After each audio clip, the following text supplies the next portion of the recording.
Welcome students. आज के हमारे इस लेक्चर में हम हमारे चैप्टर के एक्सरसाइज 4.3 के क्वेश्चन नंबर 1 का थर्ड पार्ट सॉल्व करेंगे। इस पार्ट में हमसे कहा गया है कंस्ट्रक्ट अ पैरेललोग्राम HEAR।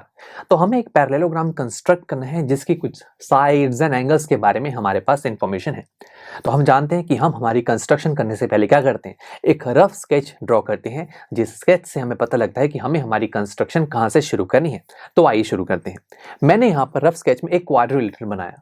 अब आप सोचेंगे ये तो पैरेललोग्राम बना था, क्वाड्रिलेटरल क्यों बनाया? बिकॉज हम जानते हैं पैरेललोग्राम क्वाड्रिलेटरल की फैमिली से ही तो बिलोंग करता है। इसकी भी 4 साइड्स होती हैं। तो 4 साइड्स वाला एक फिगर बना लिया जिसको नाम दिया HEAR। अब HE की वैल्यू 5 है, EA की वैल्यू 6 हमें गिवन है एंड एंगल R की वैल्यू है 85 डिग्री। ओके, अब शुरू करें कंस्ट्रक्शन। रुकिए दोस्तों, हम जानते हैं कि किसी भी क्वाड्रिलेटरल को बनाने के लिए हमें 5 मेजरमेंट्स चाहिए होती हैं। यहाँ तो सिर्फ 3 मेजरमेंट्स हैं। क्या हम और फाइंड कर सकते हैं? हम देख पा रहे हैं कि हमें पैरेललोग्राम बनाना है और पैरेललोग्राम की बहुत सारी प्रॉपर्टीज हमने प्रीवियस चैप्टर में स्टडी की हैं, राइट? अब कौन सी प्रॉपर्टी का यूज किया जाए? तो स्टूडेंट्स यहाँ पर देखा जाए तो 2 साइड्स मेरे पास हैं, बाकी 2 साइड्स मिसिंग है। तो साइड से रिलेटेड हाँ, हम एक बात जानते हैं कि पैरेललोग्राम की अपोजिट साइड्स इक्वल होती हैं। तो बढ़िया है। तो HE की वैल्यू अगर 5 है तो RA की वैल्यू भी 5 हो जाएगी। ऐसे ही EA की वैल्यू 6 है तो HR की वैल्यू 6 हो जाएगी एंड दैट्स ग्रेट। तो हमें यहाँ पर टोटल 4 साइड्स एंड 1 एंगल यानी कि कंप्लीट 5 मेजरमेंट्स हमारे पास आ चुकी हैं। तो अब बात वहीं आ गई, अब शुरू कहाँ से करें? 5 मेजरमेंट्स तो आ गई। तो स्टूडेंट्स हम जानते हैं कि ऐसे केसेस में जहाँ साइड्स एंड एंगल्स हो, हम उस साइड से शुरू करते हैं जिसके पास 3 मेजरमेंट्स होती हैं। और अब तक हमारे पास वो 3 मेजरमेंट्स क्या थी? अगर हम किसी एक साइड को पिक करते हैं तो उसकी एक लेंथ होती है प्लस उस पर बनने वाले 2 एंगल्स होते हैं। अब अगर मैं RA साइड को ही देख लूं, इसके पास एक लेंथ है 5 सेंटीमीटर, बट इसके ऊपर सिर्फ एक ही एंगल बन रहा है। तो क्या हम दूसरा एंगल निकालने के लिए शुरू करें कैलकुलेशन? नहीं भाई फ्रेंड्स, आपके पास 5 मेजरमेंट्स आ चुकी हैं। ये सबसे पहली इंपॉर्टेंट कंडीशन होती है क्वाड्रिलेटरल को बनाने के लिए। आप बनाना शुरू कर दीजिए। अगर आपको नीड पड़ेगी, हम देखेंगे, अगर हमें नीड पड़ी एंगल ए फाइंड करने की, हम वो फिर तभी फाइंड करेंगे। अभी नीड नहीं है, अभी हमारे पास 5 मेजरमेंट्स आ चुके हैं। तो शुरू कर दीजिए अपनी कंस्ट्रक्शन को, ठीक है?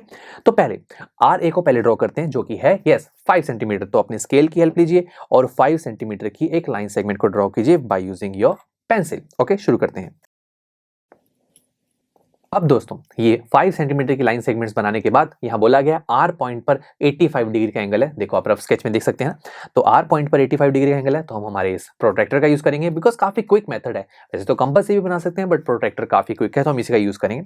हम अपने प्रोट्रैक्टर को रखेंगे R पॉइंट पर और 85 मिलेगा हमें 80 और 90 के बिल्कुल बीच में। That's it. यहाँ पॉइंट लगाया और R से एक लाइन बना दी जो इस पॉइंट से पास करेंगे। तो बस ये लाइन हमारे इस RA लाइन के साथ 85 डिग्री का एंगल बनाएगी, ठीक है?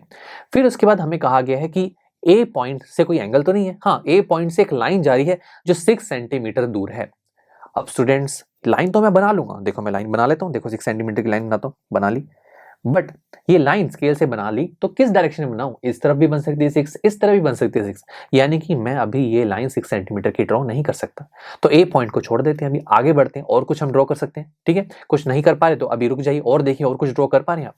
हाँ, हमें बोला गया कि R से निकलने वाली जो लाइन है ना, वहां पर एक H पॉइंट भी आएगा जो 6 सेंटीमीटर दूर होगा।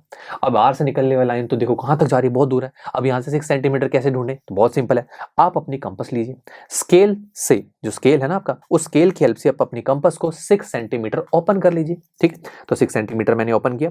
अब ये 6 सेंटीमीटर हमें क्या दिखा रहा है? H पॉइंट का डिस्टेंस R से। तो आप इसकी निब को R पॉइंट पर रखिए और एक आर्क लगाइए जो आर्क आपकी इस एंगल वाली लाइन को कट कर रही है।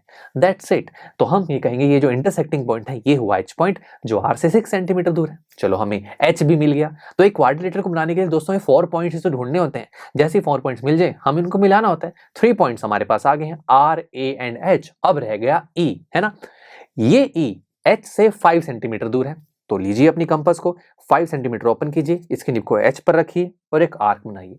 एंड यही E A से 6 सेंटीमीटर दूर है। तो 6 सेंटीमीटर कंपास को ओपन कीजिए। अब इसकी निब को A पॉइंट पर रखिए और एक आर्क बनाइए जो आर्क पहली वाली आर्क को इंटरसेक्ट कर रही है और यही इंटरसेक्टिंग पॉइंट होगा E। That's it. अब आपको क्या करना है? H को E से ज्वाइन करना है, ये लाइन होगी 5 सेंटीमीटर की, राइट? और A को E से ज्वाइन करेंगे, ये लाइन होगी 6 सेंटीमीटर की। ग्रेट, बन गया जी आपका क्वाड्रिलेटरल HEAR जिसकी 4 साइड्स एंड 1 एंगल हमें गिवन थे। देखा, कोई और एंगल निकालने की हमें जरूरत ही नहीं पड़ी। हाँ, हमें लगता अगर जरूरत पड़ती, जैसे हमने एक क्वेश्चन में भी देखा था, जो पिछले क्वेश्चन ही था, जो सेकंड पार्ट जो हमने सॉल्व किया था, वहां हमें नीड पड़ी थी एक एंगल फाइंड करने की और हमने फाइंड की थी by using angle sum property of quadrilateral, right? But यहाँ तो जरूरत नहीं पड़ी, हमने हमारी कंस्ट्रक्शन कंप्लीट कर दी। ठीक है, तो 5 मेजरमेंट्स मिलते ही अपनी कंस्ट्रक्शन को शुरू कर दिया कीजिए। कभी कुछ बीच में चाहिए होगा तब आप कैलकुलेशन कीजिए। ओके, तो चलिए मिलते हैं आपसे नेक्स्ट लेक्चर में, जहां पर हम हमारे इसी क्वेश्चन नंबर 1 का 4th पार्ट सॉल्व करेंगे।